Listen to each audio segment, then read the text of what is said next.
coincidencia por parte de los tres que dicen para atrás es López Obrador, para adelante somos nosotros. Yo digo que aquí hay una cuestión muy clara. Para atrás son los tres. Los tres ya gobernaron en los últimos 3 sexenios, los tres han sido al final de cuentas un binomio de forma directa o indirecta y han mostrado una incapacidad y han mostrado al final del día una economía que nos tiene estancados como país, una economía que no nos ha llevado a mejorar en la forma individual como quisiera la mayoría de la población.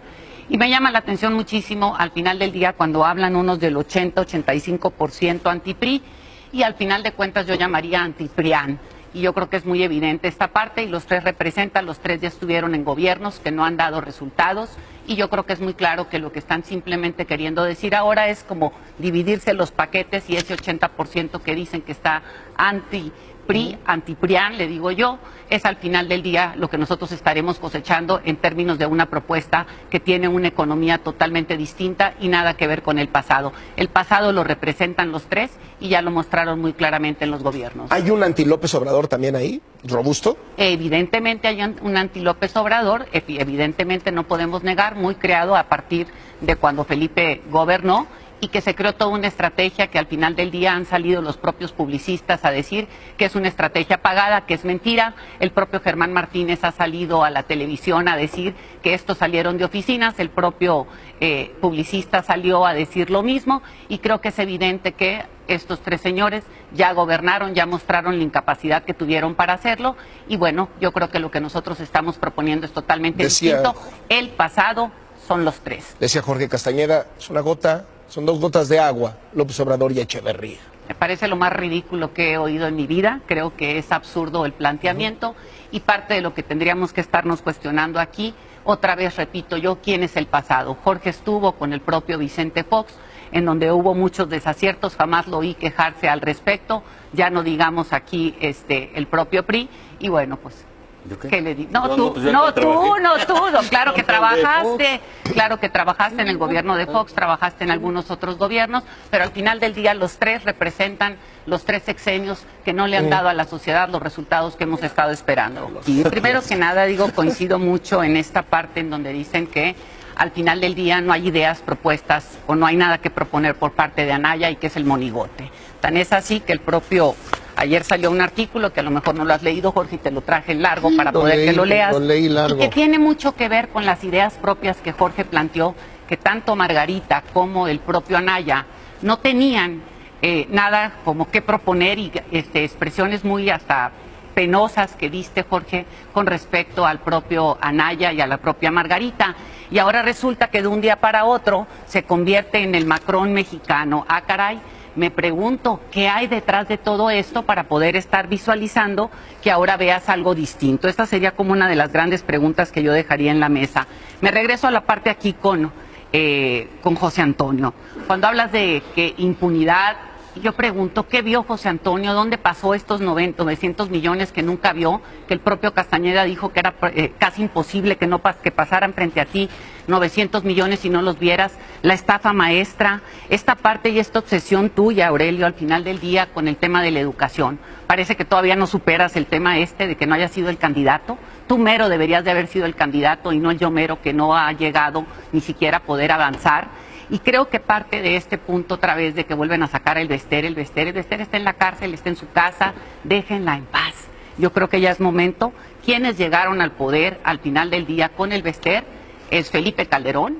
Quienes llegaron al poder al final del día con el Bester o la crecieron y la fortalecieron fue el propio Vicente Fox. Entonces yo creo que paremos esta parte y empecemos a hablar un poco. ¿Quién la tiene en sus filas ahora? Pues no, el Bester está en la cárcel, el Bester está en la cárcel, en su casa, ya dejen a la pobre señora en paz, ¿no? Déjenla en su casa en paz, ¿no? Y yo creo que aquí parte de lo que tendríamos que estar planteando una vez más tendría que ver cuáles son las propuestas de las que estamos hablando y creo que Andrés Manuel propone, y esta es una parte importante, una economía al final de cuentas que está sostenida en 3 pilares importantes, donde se atiende la emergencia. Voy al tema económico porque me interesa muchísimo, nada más una cosa así rápido, a manera de percepción dentro de las campañas. Si esto fuera un partido de fútbol de 90 minutos, ¿en qué minuto vamos?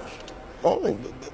A 3 meses de la campaña. Vamos hablando de una cosa más, fíjate, más que ponerlo como un partido de fútbol, yo lo pondría. Esto está terminando, esto vamos a la mitad. Faltan 80 y tantos días, pero vamos a ponerlo aquí. Yo creo que aquí es muy claro que esto no parece un equipo de fútbol. Esto parece una piñata a la cual vinieron a estarle pegando estos tres señores y al final del día bonita. Sí, está bonita. Al final del día que vinieron a pegarle aquí, donde no hay un adorna muy bien planteamiento la mesa, ¿no? y donde no vienen a hacer planteamientos. Yo creo que lo importante es aquí venir a hacer planteamientos y no agarrarnos de piñata. Y no lo podría comparar con un partido de fútbol, yo lo podría comparar más como una cena de lucha libre. Tatiana Cloutier estaba por empezar ahí la exposición. Bueno, La acusación central, que incluso puso Jorge Castañeda hace un rato, es: van hacia una estatización, más Estado y menos mercado. Y a partir de ahí, que si cancelan el aeropuerto, que si van a expropiar, etcétera, etcétera. A ver, vamos a hablar de expropiación. No hay expropiación de nada. Yo creo que quitemos eso. ¿Y cuál fue el presidente que expropió la industria azucarera? El presidente con el que trabajó el señor.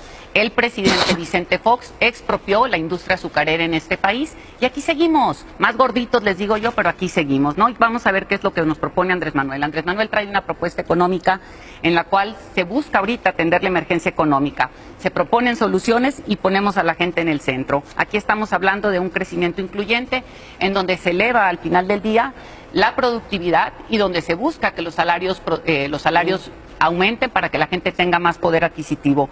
Estamos hablando de cadena de proveedores, estamos hablando de fortalecer el mercado interno, pero también buscar un fortalecimiento de las exportaciones, no solamente mirando al vecino país del norte que vendría siendo Estados Unidos. Hablamos de cadena de proveedores, no estamos hablando de encerrarnos y hablar de este esquema del que nos están planteando simplemente como decir, esta es una mirada al pasado. Repito, el pasado son ellos. Y también creo ahorita que dices que Margarita gobernaría de forma diferente. Aquí están los números muy similares de Felipe Calderón y Peña Nieto, del panteón que han hecho este país y que lo han convertido. Y a mí me llama la atención que Margarita jamás se pronunció. Yo creo que si yo hubiera sido la esposa de un presidente de la República que tiene un país hecho un panteón y que hubiera hecho todo lo que hizo, yo me hubiera manifestado de alguna manera. Quedarse callado es ser cómplice. Y creo que en esto, cuando hablamos de valor, con Margarita el valor a la vida, bueno, con Felipe y Margarita el valor de la vida se perdió en este país. Entonces me parece difícil caminar a pensar que Margarita pudiera presentar un cambio por el solo hecho de ser mujer. Y es muy difícil hablarlo como mujer de esto porque normalmente dicen es que sí, no. Ser mujer no significa solamente ponerse un vestido. Ser mujer significa tener una manera de gobernar distinta y no tolerar este tipo de cosas que convierten al país en un panteón y quedarte callada y hablar que eso es tener valores. Creo que esto es penoso. No, cerrar. Pues para cerrar, yo lo que digo es, yo le pregunto a la gente que nos está viendo hoy si realmente se siente que su situación es mejor que hace 3, 6, 9 años y yo estoy segura que no. Estas reformas que nos han presentado, estas reformas que nos dijeron que nos iban a dar una mejor vida, no nos le están dando como sociedad y yo creo que esto es lo que representan ellos y nosotros estamos representando una diferencia en este sentido y estamos invitando a la gente a crear un futuro diferente, un futuro en donde realmente puedan tener apoyos los jóvenes para estudiar, donde puedan tener los jóvenes un apoyo para poder capacitarse y poder ingresar al mundo del trabajo, en donde podamos cortar de tajo la corrupción y no estar en estas situaciones intermedias donde la corrupción nos pasa de frente y ni siquiera nos damos cuenta y al final del día yo creo que la gente es mucho más lista y no se compra que este pasado no es lo que queremos en este país. Hay muchas divergencias sobre cuál es la posición de mí, de Anaya, de Margarita en las encuestas, pero todas las encuestas dicen que López Obrador va adelante. ¿Siente que tienen ya la presidencia en la bolsa? Yo creo que esto es ahora sí como el béisbol. El juego no se acaba hasta que entre el último out. Reacciona, comparte el video y recuerda, no más PRI.